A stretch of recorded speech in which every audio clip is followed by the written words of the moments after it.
မင်္ဂလာပါပရာလောကနဲ့ပတ်သက်ပြီးတော့စိတ်ဝင်စားဖို့ကောင်းတဲ့အကြောင်းတွေကိုကျွန်တော်ပြောမယ်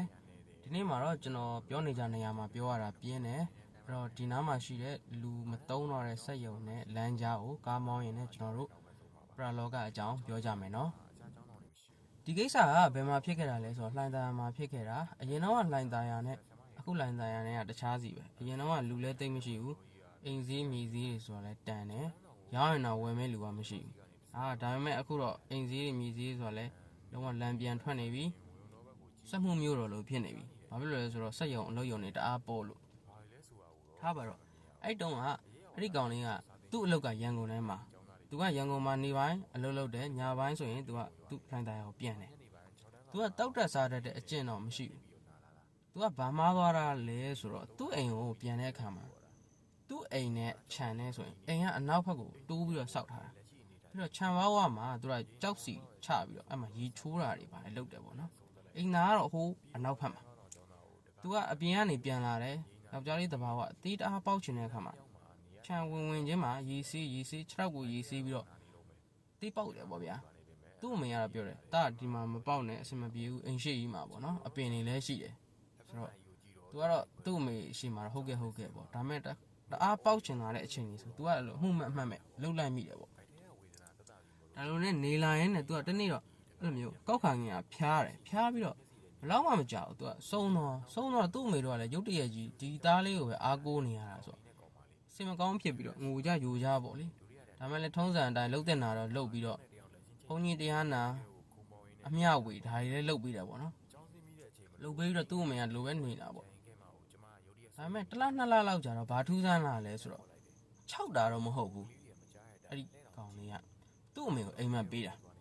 ာအိမ်မက်ထဲမှာဘယ်လိုလဲဆိုတော့အဲ့ဒီကောင်လေးကအဲ့ရေစီနားလေးမှာခြံပေါက်ဝရေစီနားလေးမှာငုတ်တုတ်ကလေးထိုင်နေတ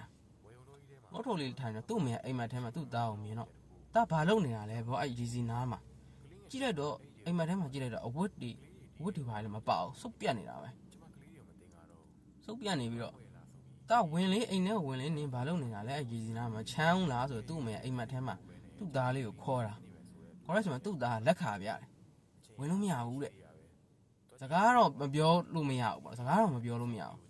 းလက်ကပြပြီးတော့သူ့ရဲ့လက်ကိုသူ့အမေရှိကိုစမ်းပြီးတော့တန်းလိုက်တာအဲ့ချိန်မှာသူတို့အိမ်နဲ့အဲ့ရီစီလဲကကျွန်တော်ဆက်စားတော့ပြောသလိုပဲတော်တော်ကွာတယ်ပေါ့နော်အိမ်ကိုနောက်ဘက်ကိုခွာပြီးဆောက်ထားသူကအဲ့ကြောက်စီနာမှာရေချိုးတဲ့ကြောက်စီနာမှာမတ်တက်လေးထားရက်ပြီးတော့သူ့အမေရှိကိုလက်လှမ်းလိုက်တဲ့အချိန်မှာသူ့လက်ကျဖြည်းဖြည်းနဲ့ရှည်ထွက်လာတာနည်းနည်းน้อยမဟုတ်ဘူးသူ့အမေရှိအဲ့နဲ့သူ့အမေလဲလန့်ဖြန့်ပြီးတော့အဲ့ရနိုးလာတာပေါ့အဲ့ချိန်ကျမှသူ့သားမကြွဘူးလားမသိဘူးပေါ့ဒုက္ခပဲ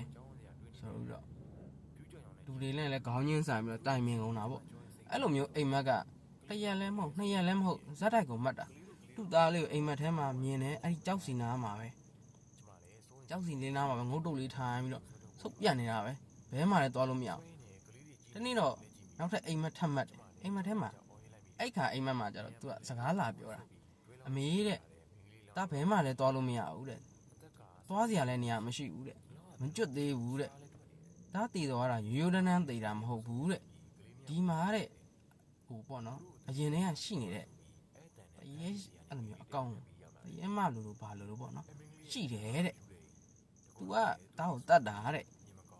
သူရဲ့ဒီကြောက်စီနားမှာပေါ့နော်သူကအမြဲတမ်းနေနေတာအဲ့နာအပင်လဲရှိတော့ဒါကအမြဲတမ်းနဲ့ဟိုတီးတွေပါတယ်ပေါက်မိတဲ့ခါမှာ तू ကအဲ့ဒါကိုမကြိုက်လို့တဲ့ तू အခွင့်ကြုံတာနဲ့လှုပ်လိုက်တာအဲ့ဒါကြောင့် तू ကတေရတာပေါ့နော် तू တေသွားတာတဲ့ तू တေတော့လေအမျှတွေပါတယ်အမေတို့ဝေတာတဲ့ तू မကြဘူးတဲ့လာအမေတို့ရှိကိုလာမယ်အရေးရောင်ပြမယ်ဆိုလဲအဲ့ဒီအဆောင်လျှောက်တွေကအဝင်မခံဘူးတဲ့အိမ်အဆောင်လျှောက်တွေကပေါ့နော်ဝင်မခံဘူးတဲ့ပြီးတော့တဲ့အဲ့ဒီအကောင်ကြီးကလည်းတဲ့သူ့ပိတ်ထားတယ်ဖမ်းထားတယ်တဲ့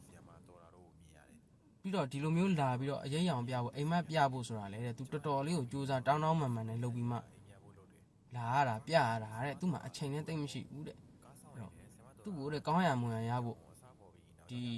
အိမ်ထဲမှာမဟုတ်ဘဲနဲ့ဒီအိမ်အပြင်သားလောက်ကိုထွက်ပြီးတော့ဘယ်ချိန်ပေါ့နော်သူစောင့်နေမယ်အဲ့ဒီအချိန်ကိုအတိအကျလုပ်ပေးပါအမျှဝေပေးပါဆိုပြီးတော့သူ့အမေကိုအိမ်မက်ထဲမှာထပ်ပြီးတော့လာပြောတယ်အိမ်မက်ထဲမှာကောင်လေးကငိုယိုနေတာပဲတနာလဲတနာပါတယ်သူ့အမေက သူ့အမေကလည်းအိမ်မက်ထဲမှာတားအမေလှုပ်ပေးပါမယ်ဆိုသူ့အမေကလည်းအပြင်မှာငိုယိုနေပြီးတော့လန်နိုးလာတဲ့အချိန်မှာသူ့အမေကိုယ်တိုင်ကလုံးဝငိုယိုနေတာအဲ့ချိန်မှာဘာထူးဆန်းလဲဆိုတော့သူတို့ရဲ့အဲ့အိမ်ရှိမှာရေစီမှာရေတွေကတပွ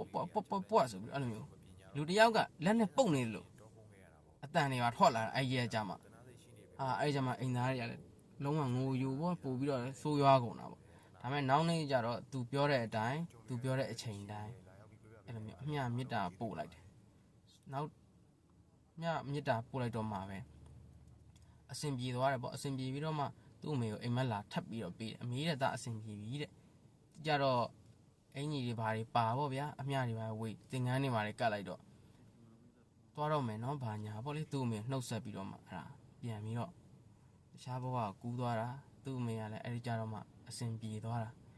အဲ့ဒီအကြောင်းကဘာနဲ့ပတ်သက်နေလဲဆိုတော့ကျွန်တော်ကြံခဲ့တဲ့တရားနှစ်ရတော့ကျွန်တော်ပြောတယ်ကျွန်တော်တက္ကသိုလ်ကျောင်းသားဘဝတော့